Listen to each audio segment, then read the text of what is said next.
بسم اللہ الرحمن الرحیم۔ السلام علیکم ورحمۃ اللہ وبرکاتہ۔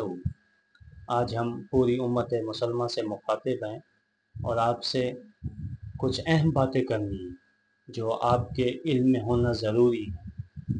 ان باتوں کا تعلق آپ کے ایمان سے ہے اور ہم یہ چاہ رہے ہیں کہ آپ کا ایمان محفوظ رہ سکے۔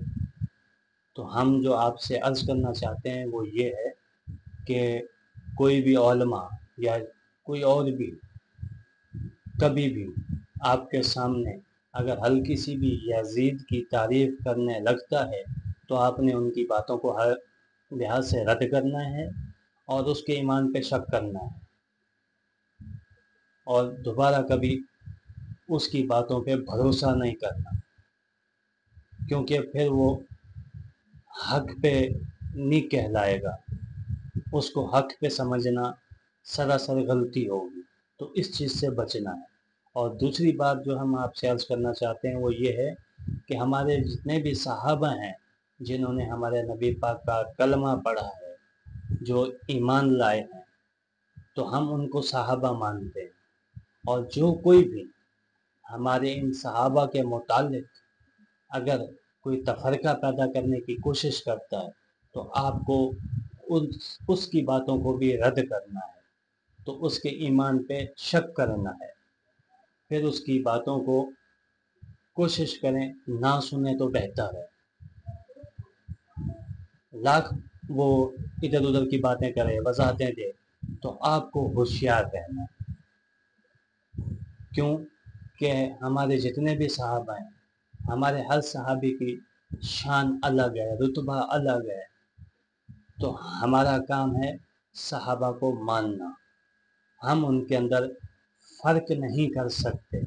ہمارے لیے سبھی افضل صحابہ ہیں، کیونکہ انہوں نے ہمارے نبی پاک کی زیارت کی، ان کے ساتھ اپنی زندگی کا وقت گزارا، تو ہمیں صحابہ کو دل و جان سے ماننا ہے۔ تو ہماری یہ باتیں اپنے دل و دماغ پہ نقش کر کے رکھیں اور اپنے بچوں کو بھی اس بارے میں بتائیں تاکہ ان کا بھی ایمان محفوظ رہ سکے، کیونکہ اب فتنوں کا دور ہے اور ان فتنوں کے دوران اپنے ایمان کو محفوظ رکھنا بہت ضروری ہے۔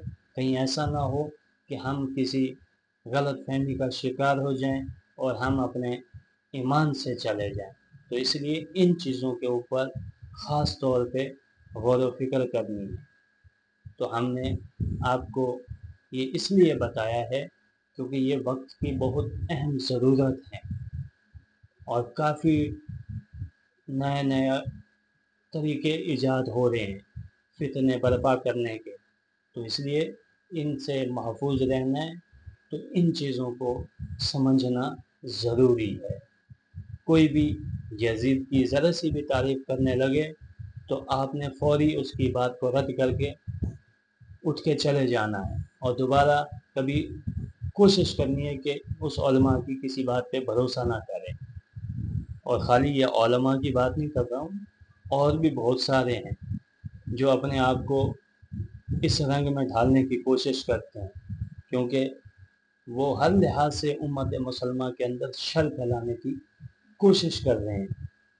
تو اس لیے اس شر سے محفوظ رہنے کے لیے، اپنے ایمان کو بچانے کے لیے ان چیزوں کا خیال کرنا ضروری ہے۔ خوش رہیں، اللہ پاک آپ سب کو خوش رکھے۔